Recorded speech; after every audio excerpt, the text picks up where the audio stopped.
Hello दोस्तों, welcome to मैरिटिव classes. और आज की इस वीडियो में हम डिस्कस करने वाले हैं जनरेटर फंक्शन। ये जनरेटर फंक्शन क्या होता है और इसे हम जावा स्क्रिप्ट में कैसे एग्जीक्यूट करते हैं, वो आज की इस वीडियो में हम समझेंगे। बट उससे पहले मैं आपको ये बताऊंगा कि जो जनरेटर फंक्शन होता है ना, ये बिल्कुल ही नॉर्मल फंक्शन की तरह होता है। बट जनरेटर फंक्शन में कुछ क्वालिटीज होती हैं, तो उससे रिलेटेड हम डिस्कस करते हैं। तो अगर मैं आपको बताऊं कि एक जनरेटर फंक्शन आपके किसी फंक्शन के एग्जीक्यूशन को रोकने और बाद में इसे फिर से शुरू करने की परमिशन देता है। और आप किसी फंक्शन और ऑब्जेक्ट को जब इटरेट करते हैं, तो उस दौरान ये बहुत ज्यादा यूजफुल होता है। ठीक है दोस्तों। और ये जावा स्क्रिप्ट की असिंक्रोनस कॉल को बहुत ज्यादा सिंपल बना देता है। और अगर हमें ये समझाना हो कि ये फंक्शन नॉर्मल फंक्शन है या जनरेटर फंक्शन, तो आप फंक्शन कीवर्ड के बाद एस्ट्रिक ऑपरेटर यूज करके जनरेटर फंक्शन बना सकते हैं। ठीक है, तो चलिए दोस्तों, हम सबसे पहले इसका सिंटैक्स देखते हैं और ये देखते हैं कि इसका सिंटैक्स नॉर्मल फंक्शन के सिंटैक्स से कैसे डिफरेंस होता है। आई होप दोस्तों आपको मेरी स्क्रीन दिखाई दे रही होगी। यहाँ पे मैं सबसे पहले इसका सिंटैक्स क्रिएट करता हूँ। मैंने यूज किया फंक्शन, उसके बाद एस्ट्रिक और यहाँ फंक्शन नेम।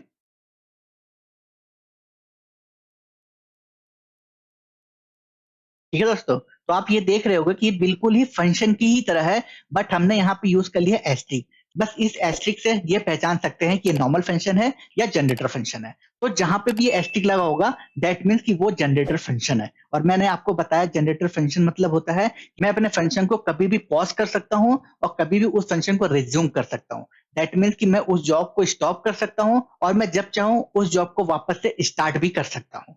ठीक है दोस्तों, तो चलिए मैं कुछ एग्जांपल से आपको दिखाता हूं कि जनरेटर फंक्शन क्या करता है। बट दोस्तों, उससे पहले मैं आपको ये बताऊंगा कि अगर आप जनरेटर फंक्शन को पॉज करना चाहते हो, तो एक येल्ड ऑपरेटर होता है। उस येल्ड ऑपरेटर के थ्रू हम अपने जनरेटर फंक्शन को पॉज कर सकते हैं। ठीक है, बट अगर आपको वापस से रिज्यूम या स्टार्ट करना हो, तो एक नेक्स्ट मेथड होता है। उस नेक्स्ट मेथड को यूज करके हम अपने जॉब को वापस से रिज्यूम कर सकते हैं। बट अगर मैं बात करूं नेक्स्ट मेथड की, तो जो ये नेक्स्ट मेथड होता है, ये हमेशा रिटर्न करता है ऑब्जेक्ट। और इस ऑब्जेक्ट में दो कीज होते हैं। एक कीज होता है वैल्यू और दूसरा कीज होता है डन। तो चलिए दोस्तों, हम सबसे पहले एग्जांपल लेते हैं और उस एग्जांपल से हम समझेंगे कि जनरेटर कैसे वर्क करता है और जनरेटर कैसे ऑब्जेक्ट रिटर्न करता है। ठीक है, तो जैसे कि दोस्तों आप यहाँ पे देख रहे हो कि मैंने यहाँ पे एक सिंटेक्स यूज किया हुआ है। ठीक है, तो हम इसी जनरेटर फंक्शन को यूज करके इसमें अपना कोड लिखते हैं। तो मैंने सबसे पहले यहाँ पे यूज किया येल्ड। मैंने अभी आपको बताया था कि जनरेटर को अगर पॉज करना है तो येल्ड यूज करते हैं, और जनरेटर को स्टार्ट करना होता है तो नेक्स्ट यूज करते हैं। तो दैट मीन्स मैं येल्ड यूज कर रहा हूँ कि मैं फर्स्ट टाइम अपने जनरेटर को पॉज करूँ। दैट मीन्स आउटपुट अगर हमारा शो कर दे, उसके बाद मेरा जो जॉब है वो स्टॉप हो जाए। ठीक है, तो उसके बाद मैं ये करूंगा कि जब भी मेरी नेक्स्ट जॉब चलेगी, तो जो आई की वैल्यू होगी वो इंक्रीमेंट होकर मुझे शो करे। ठीक है, तो मैंने यहाँ पे यूज करा येल्ड आई प्लस वन। ठीक है, एक तरह से ये नॉर्मल फंक्शन है जो इंक्रीमेंट कर रही है वैल्यू को। तो उसके बाद मैंने यहाँ पे फंक्शन को असाइन कर लिया है const gen equal to generator, and मैंने यहाँ पे इसकी वैल्यू पास कर दी है 5। अब दोस्तों, मैंने यहाँ पे फंक्शन तो क्रिएट कर लिया है। अब मैं चाहता हूँ कि फंक्शन की वैल्यू कैसे गेट करूँ। तो मैंने यहाँ पे यूज किया कंसोल डॉट लॉग, और मैं यहाँ पे यूज करूंगा जेन वेरिएबल जेन डॉट नेक्स्ट। इस नेक्स्ट मेथड को यूज करके हम अपने जॉब को स्टार्ट करते हैं। ठीक है, तो अगर मैं इसको सेव करूं, तो आप ये देखोगे यहाँ पे मुझे दो प्रॉपर्टीज मिली हैं एक ऑब्जेक्ट में। पहला है वैल्यू और दूसरा डन। मैंने आपको शुरू में ही बताया हुआ था कि जब हम नेक्स्ट मेथड यूज करते हैं, ये रिटर्न हमें ऑब्जेक्ट देता है। ठीक है, और उस ऑब्जेक्ट में दो प्रॉपर्टीज होती हैं, एक वैल्यू होता है, एक डन होता है। वैल्यू वही होता है जिसे हम एग्जीक्यूट कराना चाहते हो। ठीक है, तो हमने क्या किया था, यहाँ से 5 पास किया था और आपको इस एल्ड के थ्रू 5 रिटर्न हुआ है। आप यहाँ पे ये देख रहे होगे कि ये जॉब नहीं चली है। दैट मीन्स ये इंक्रीमेंट नहीं हुआ है। अगर ये जॉब चल जाती तो यहाँ पे आपको क्या मिलता, 6 मिलता। ठीक है, तो मैं आपको यही बताना चाहता हूँ कि जनरेटर फंक्शन का सबसे बड़ा खासियत यही होता है। तो अगर आपने एक बार नेक्स्ट मेथड यूज करके जॉब को चला लिया है, तो दैट मीन्स कि वो जॉब एक बार चलेगी, उसके बाद सेकेंड जॉब के लिए वो पॉज हो जाएगा, वो नहीं चलेगी। इसी चीज को यूज करने के लिए जनरेटर बनाया गया था। तो आप इस एग्जाम्पल से अच्छे से समझ गए होंगे कि जनरेटर क्या होता है। बट मैं आपको फिर से बता देता हूं कि आपको अच्छे से याद रहे। जनरेटर फंक्शन उसे बोलते हैं जिसे हम जब चाहे उस फंक्शन को स्टॉप कर दें और हम स्टार्ट भी कर दें। ठीक है, और स्टॉप करने के लिए हमेशा हम येल्ड ऑपरेटर का यूज करते हैं, और स्टार्ट करने के लिए हमेशा हम नेक्स्ट मेथड यूज करते हैं। ठीक है, और अगर आपने एक बार नेक्स्ट मेथड यूज किया हुआ है, दैट मीन्स वो सिर्फ एक बार येल्ड ऑपरेटर चलेगा, और अगर आप 2 बार नेक्स्ट मेथड यूज करोगे तो वो 2 बार ऑपरेटर चलेगा। ठीक है दोस्तों, तो चलिए इसको और अच्छे से समझने के लिए हम यहाँ पे कुछ और वैल्यूज प्रिंट कराते हैं। दैट मीन्स हम चाहते हैं कि हमारा एक और वैल्यू प्रिंट करे, तो हम सेम लाइन यही यूज करेंगे कंसोल डॉट लॉग, और यहाँ प्रिंट करेंगे, तो आप ये देखोगे कि जैसे ही मैं यहाँ पे नेक्स्ट ऑपरेटर यूज करूंगा, तो जब ये फंक्शन एग्जीक्यूट करेगा इस नेक्स्ट ऑपरेटर से, तो आप ये देखोगे कि ये जो आई की वैल्यू 5 है, ये दोबारा एग्जीक्यूट नहीं होगा, ये एक इंक्रीमेंट होकर एग्जीक्यूट होगा। यही तो खासियत होता है हमारे जनरेटर फंक्शन की। तो आप यहाँ देखो, जैसे मैं फंक्शन सेव करूंगा तो आपको क्या मिलेगा, 5 and 6, राइट। जबकि आप किसी नॉर्मल फंक्शन को अगर कॉल करते हो तो जितनी बार कॉल करोगे उतनी बार उसके आउटपुट रिपीटेड होते हैं, ठीक है। बट यहाँ पे नहीं होता, यहाँ पे अगर एक बार आपने पॉज कर दिया है और दोबारा अगर आप रिज्यूम करोगे तो जहां से पॉज हुआ होता है उसी के बाद से स्टार्ट होता है, ठीक है दोस्तों। तो आप देखो, पहली बार पॉज हुआ था 5 पे और दूसरी बार स्टार्ट कहां से हुआ है, 5+1 से, राइट। तो यही होता है हमारा जनरेटर फंक्शन। और अगर हमें इस जनरेटर फंक्शन को अच्छे से समझना हो तो इसके 6 वेज होते हैं। इस 6 वेज से हम पूरी तरह से जनरेटर को कवर कर सकते हैं। तो ये जो हमारे पास 6 वेज है, तो इसको आज हम 1 by 1 डिस्कस करेंगे। आई होप दोस्तों आप मेरे साथ बने रहोगे और अंत तक ये वीडियो फॉलो करोगे, जिससे आपको कभी भी जनरेटर से रिलेटेड कोई भी इश्यू ना हो, ठीक है। बट इससे पहले मेरे चैनल को लाइक, शेयर एंड सब्सक्राइब जरूर करें दोस्तों, ठीक है। तो चलिए अब हम बात करते हैं कि वो 6 वेज कौन कौन से होते हैं। फर्स्ट होता है हमारा जनरेटर डिफाइन, दैट मीन्स एक नॉर्मल जनरेटर फंक्शन, ठीक है। सेकेंड होता है हमारा generator as an object property, that means कि ऑब्जेक्ट के अंदर हम जनरेटर फंक्शन को कैसे यूज करेंगे। एंड थर्ड है generator as an class method, that means कि हमारे पास एक क्लास है और उसके अंदर हम जनरेटर को कैसे यूज कर सकते हैं। फोर्थ हमारा होता है generator are not constructible, that means कि जो कंस्ट्रक्टर होता है उसके अंदर हम जनरेटर को यूज नहीं कर सकते, राइट। फिफ्थ होता है हमारा passing argument into generator, that means कि हम जनरेटर्स के अंदर कैसे आर्गुमेंट पास कर सकते हैं, राइट। और लास्ट वन होता है हमारा return statement in a generator, that means कि हम जनरेटर फंक्शन में कैसे रिटर्न स्टेटमेंट करा सकते हैं, ठीक है। तो ये हमारे 6 वेज होते हैं और इस 6 वेज को हम 1 by 1 समझते हैं थ्रू द कोड, राइट दोस्तों। तो चलिए मैं सबसे पहले एक एग्जांपल क्रिएट करता हूं, मैं इस कोड को यहां से डिलीट करता हूं और हम सबसे पहला देखते हैं generator define is an expression. इसमें हम सबसे पहले एक फंक्शन क्रिएट करेंगे, नॉर्मल जो जनरेटर का एक्सप्रेशन मैंने आपको बताया था, मैं एस्टिक लगाऊंगा और जनरेटर, ओके। उसके बाद हम यहाँ पे एक इंडेक्स बनाएंगे वेरिएबल और उसकी वैल्यू हम दे देंगे 0, और यहाँ पे हम यूज करेंगे वाइल और यहाँ पास करेंगे ट्रू, एंड अगर ट्रू होता है तो ये एल्ड लगाएंगे, राइट, और इंडेक्स की वैल्यू इंक्रीमेंट कर देंगे, ठीक है। नॉर्मल इस फंक्शन से मैं एक वैल्यू को इंक्रीमेंट करा रहा हूँ, राइट। अब यहाँ पे मैं फंक्शन को डिक्लेयर कर लेता हूँ, const gen equal to generator, right. अब मैं यहाँ पे नेक्स्ट मेथड यूज करके अपनी वैल्यू प्रिंट कराऊंगा। अगर आप यहाँ पे देखोगे कि अगर मैंने यहाँ पे नॉर्मल फंक्शन यूज किया इसको बना के, तो ये इन्फिनिटी टाइम तक चलता रहेगा। क्यों? क्योंकि यहाँ पे मैंने वाइल के अंदर ट्रू लिया हुआ है, ये फॉल्स कभी होगा नहीं और ये इनफाइनाइट नंबर प्रिंट करता रहेगा, ठीक है। बट ये जनरेटर फंक्शन में ऐसा नहीं होता। जनरेटर फंक्शन में हम जितना चाहेंगे सिर्फ उतना ही हमें आउटपुट मिलेगा, दैट मीन्स कि हमें सिर्फ इतना चाहिए कि हमारे सिर्फ 0 और 1 प्रिंट करे, तो हम जनरेटर फंक्शन से सिर्फ 0 और 1 लेंगे। जैसे कि मैं आपको दिखाऊं, मैंने यहाँ पे यूज किया console dot log and gen dot next method मैंने यूज किया, राइट। अब मुझे वैल्यू चाहिए, तो मैं यहाँ पे सेव करूंगा तो मुझे क्या मिलेगा, 0। ये देखिए क्या मिला, 0। मैं चाहता हूं मुझे एक और आउटपुट दे दे, तो इसकी वैल्यू क्या आ जाएगी, 1। देखिए मुझे क्या मिलेगा, 1, राइट। आप देख रहे हो जितनी बार मैं सिर्फ चला रहा हूँ नेक्स्ट मेथड को, सिर्फ उतने ही आउटपुट आ रहा है। एक पे 0 मिला और एक पे 1, और इसका स्टेट इसके अंदर मेंटेन, ऐसा नहीं कि इसका स्टेट वापस से रीसेट हो रहा, नहीं, इसका स्टेट मेंटेन है। अगर मैंने 0 पे चला दिया है तो 0 पे ही उसका स्टेट मेंटेन हो गया, अगर मैंने 1 पे रन कर दिया है तो उसका स्टेट मेंटेन हो गया 1 पे, ठीक है। तो आप ये देख रहे होगे कि जनरेटर फंक्शन से हम क्या करते हैं, सिर्फ उतना ही आउटपुट हमें चाहिए जितने की हमें रिक्वायरमेंट है। तो अगर हमें एक और की रिक्वायरमेंट है तो हम वापस इससे प्रिंट कर लेंगे एक और, जैसे ही सेव करेंगे तो हमारे पास एक और वैल्यू आ जाएगी, राइट। तो और ये करता है हमारा जनरेटर फंक्शन, और ये ऐसा क्यों करता है, क्योंकि ये एल्ड लगा हुआ है। एल्ड मींस एक जॉब चल गई तो आपकी जॉब पॉज हो जाएगी, ठीक है। जब तक आप अगली जॉब वापस रन नहीं करते तब तक आपकी जो जॉब रहेगी वो पॉज की स्टेट में मेंटेन रहेगा, ठीक है दोस्तों। तो ये हमारा होता है जनरेटर डिफाइन, एक नॉर्मल एक्सप्रेशन जो हम हमेशा ही जनरेटर में यूज करते हैं, ठीक है दोस्तों। अब हम चलते हैं अपने सेकंड पॉइंट की तरफ, जो है हमारा generator as an object property. That means कि जो मैंने अभी जनरेटर फंक्शन बनाया है इसको मैं एक ऑब्जेक्ट में स्टोर करा देता हूँ, ठीक है। तो मैं यहाँ पे बना लेता हूँ ऑब्जेक्ट, इसके टॉप पे कॉन्स्ट मैडटेक, मैडटेक इक्वल टू, एंड ऑब्जेक्ट को आप जानते हो हम करली ब्रेसेस यूज करते हैं, ठीक है। और इस फंक्शन को यहाँ से कट करेंगे और यहाँ पे पेस्ट कर देंगे।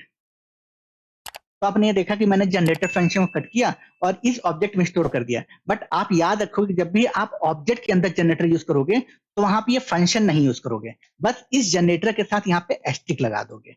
जैसे ही आप यहाँ पे एस्ट्रिक लगाओगे तो ये समझ जाएगा कि आप ऑब्जेक्ट के अंदर जनरेटर को यूज करना चाहते हो। ठीक है, तो इसी को हम बोलते हैं generator as an object property. तो अगर आपको ये जनरेटर फंक्शन गेट करना है इस ऑब्जेक्ट से, तो मैंने आपको पहले भी बताया था कि ऑब्जेक्ट नेम डॉट मेथड करके आप उस मेथड को एक्सेस कर सकते हो। ठीक है, तो मैं यहाँ पे यूज करूंगा मैड एंड टेक, राइट। और जैसे ही मैंने यहाँ पे mad dot take method name use किया तो यहाँ पे इस जेन वेरिएबल में हमें पूरा का पूरा जनरेटर मेथड मिल चुका है। ठीक है, और अगर हमें प्रिंट कराना हो तो हमारे पास सेम बिहेवियर होता है, हम इस सेम बिहेवियर से इस ऑब्जेक्ट को प्रिंट करा सकते हैं। जैसे कि अगर मैं इसको सेव करूं तो आप देखोगे इसकी वैल्यू 012 ही आएगी। ठीक है, ये देखिए 012। ठीक है दोस्तों, और अगर मैं इस लास्ट वाले कंसोल की वैल्यू हटा दूंगा तो आप यहाँ पे देखोगे मुझे ऑब्जेक्ट मिलेगा जिसके अंदर दो प्रॉपर्टीज होती हैं, और वो दो प्रॉपर्टीज आपको पता है, एक वैल्यू होता है, एक डन होता है। ये देखिए, राइट दोस्तों, तो आप ये समझ गए होंगे कि ऑब्जेक्ट प्रॉपर्टी क्या होता है और हम जनरेटर फंक्शन कैसे इंप्लीमेंट कर सकते हैं विद इन ऑब्जेक्ट। ठीक है दोस्तों, अब हम चलते हैं अपने थर्ड पॉइंट, और जो हमारा थर्ड पॉइंट है generator as an class method. That means कि हमारे पास कोई क्लास है और उस क्लास के अंदर हम जनरेटर मेथड को कैसे क्रिएट करेंगे। ठीक है दोस्तों, तो ऑलरेडी मैंने एक ऑब्जेक्ट बनाया हुआ था, मैं इसको ही क्लास में कन्वर्ट कर देता हूँ। क्लास में कन्वर्ट करने के लिए मैंने आपको पहले भी बता चुका हूँ कि क्लास एक कीवर्ड होता है, उस क्लास से हमें ये आइडेंटिफाइड होता है कि आप जो यूज कर रहे हो वो क्लास यूज कर रहे हो, ठीक है, ना कि एक फंक्शन या ऑब्जेक्ट। तो मैंने यहाँ पे यूज किया क्लास, राइट। और इस क्लास का नेम भी मैंने बताया था कि आप कैपिटल लेटर दोगे हमेशा जब भी स्टार्ट करो, क्योंकि ये आइडेंटिफाइड कर देता है एक तरह से कि आपने क्लास बनाया हुआ है, राइट। और उसके लिए आप यहाँ पे इक्वल टू हटा दोगे। बस इतना करने पे जो ये मेरा ऑब्जेक्ट था ये अब क्लास में कन्वर्ट हो चुका है। ठीक है, यहाँ पे क्लास नेम है मैरिटेक, उसके अंदर एक जनरेटर मेथड है और यहाँ पे कुछ लाइंस ऑफ कोड है। और आपको पता है क्लास हमेशा कंस्ट्रक्टर टाइप का ऑब्जेक्ट होता है, तो यहाँ पर हम न्यू कीवर्ड यूज करके उस क्लास को सबसे पहले डिक्लेयर करेंगे। तो हमने यहाँ पे सबसे पहले मैरिटेक को हटाया और यूज किया न्यू। ठीक है, और इस मैरिटेक को कॉपी करके यहाँ पेस्ट कर दिया। हमारा यहाँ पे क्या हो गया, एक क्लास डिक्लेयर हो गया, राइट। और उस क्लास को हमने एक वेरिएबल में स्टोर करा दिया है। ठीक है, बट इस वेरिएबल का हम नाम बदल देते हैं, यूज कर लेते हैं फंक्शन।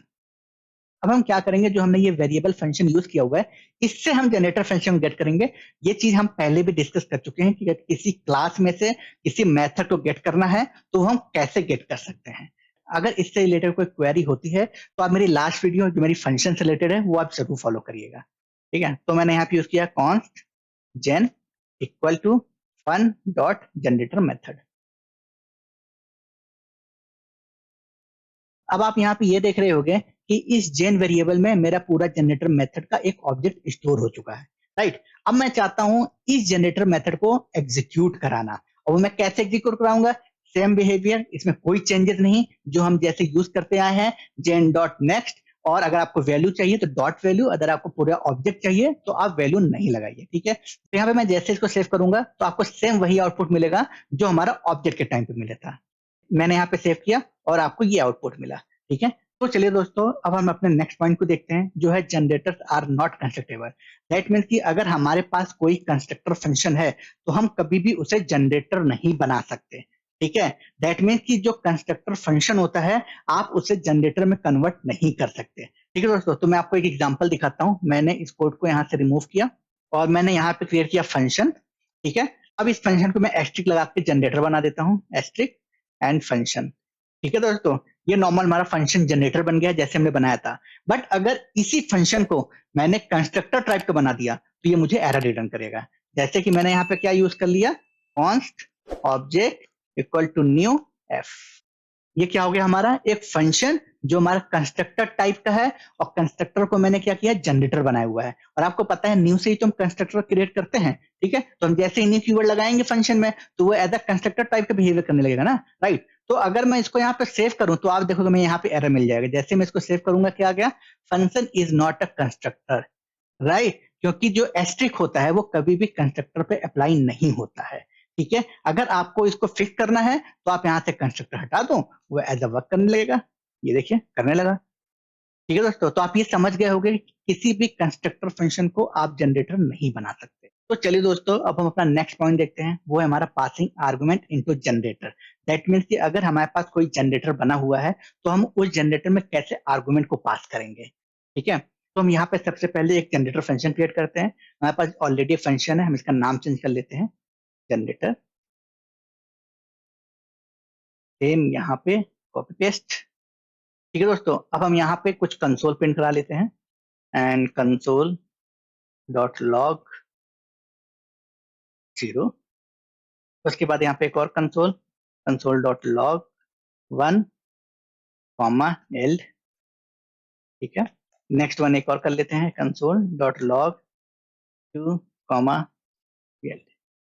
अब मैं यहाँ पे इस जनरेटर फंक्शन में आर्गुमेंट पास करूंगा। वो भी कैसे, मैं आपको दिखाता हूँ। यहाँ मैंने यूज किया कंसोल डॉट लॉग, मैंने यूज किया यहाँ पे ऑब्जेक्ट डॉट नेक्स्ट, राइट। और इस नेक्स्ट मेथड में मैं यहाँ पे कुछ भी पास नहीं करता हूँ। यहाँ पर मैं फिर से ऑब्जेक्ट डॉट नेक्स्ट करूंगा। मैंने कॉपी एंड पेस्ट कर लेता हूँ एक और इसके अंदर मैं पास कर देता हूँ मैड, एंड इसके अंदर पास कर देता हूँ टेक। ठीक है, अब आप यहाँ पे देख रहे होगे मैंने यहाँ पे एक जनरेटर फंक्शन बनाया हुआ है। ठीक है, जनरेटर में 3 कंसोल किया हुआ है। कंसोल में 0 है, एक में 1 एंड एल्ड पैरामीटर्स है, दूसरे में 2 एंड एल्ड पैरामीटर है, राइट। उसके बाद मैंने यहाँ पे 3 कंसोल लिया हुआ है, और पहले ऑब्जेक्ट डॉट नेक्स्ट में कोई पैरामीटर नहीं है।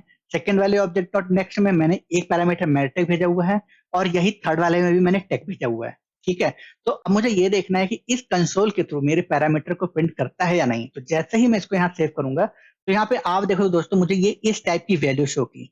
दैट मीन कि जो पहला मेरा ऑब्जेक्ट डॉट नेक्स्ट है वो मेरे को वैल्यू देता है 0।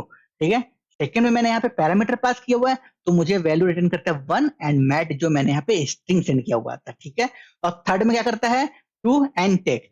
ठीक है दोस्तों, तो आपको ये समझ में आ गया होगा, हम किसी भी जनरेटर फंक्शन में नेक्स्ट मेथड यूज करके हम अपने पैरामीटर या आर्गुमेंट पास कर सकते हैं उस जनरेटर फंक्शन में।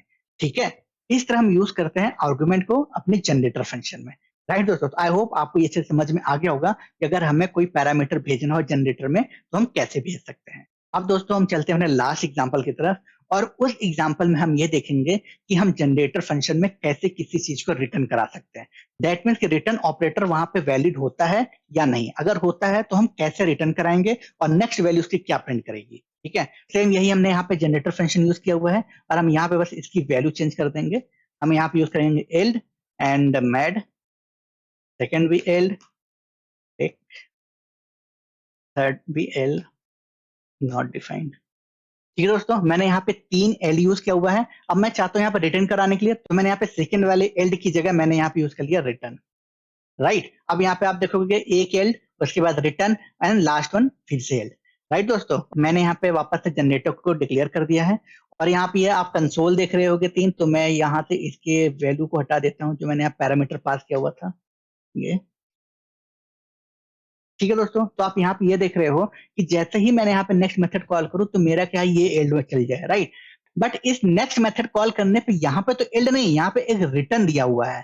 ठीक है, और थर्ड में फिर से एल्ड है, तो आप यहाँ पे क्या एक्सपेक्टेड करते हो इसका आउटपुट, ये तीनों प्रिंट करे या यहाँ पे कुछ इश्यू होना चाहिए। ठीक है, तो चलिए दोस्तों, यही देखने के लिए हम यहाँ पे सेव करेंगे, और इसका आप आउटपुट देखोगे राइट साइड पे। जैसे हमने सेव किया तो आप यहाँ पे देखोगे कि 2 वैल्यू तो हमारी सही प्रिंट हुई। ठीक है, जैसे पहला हमने एल्ड पे मैड आया, सेकेंड वाले एल्ड पे हमारा टेक आ गया, राइट। जैसे ही थर्ड वाला हमारा नेक्स्ट मेथड कॉल हुआ, उसकी वैल्यू अनडिफाइंड हो गई। और अनडिफाइंड क्यों हुआ, क्योंकि हमारा रिटर्न लगा हुआ है। रिटर्न दैट मीन्स कि आपकी जॉब यहीं पे फिनिश हो गई, अब उस फंक्शन का कोई काम नहीं है, और फिर भी अगर आप नेक्स्ट मेथड यूज करोगे तो उसकी वैल्यू प्रिंट कर देगा अनडिफाइंड।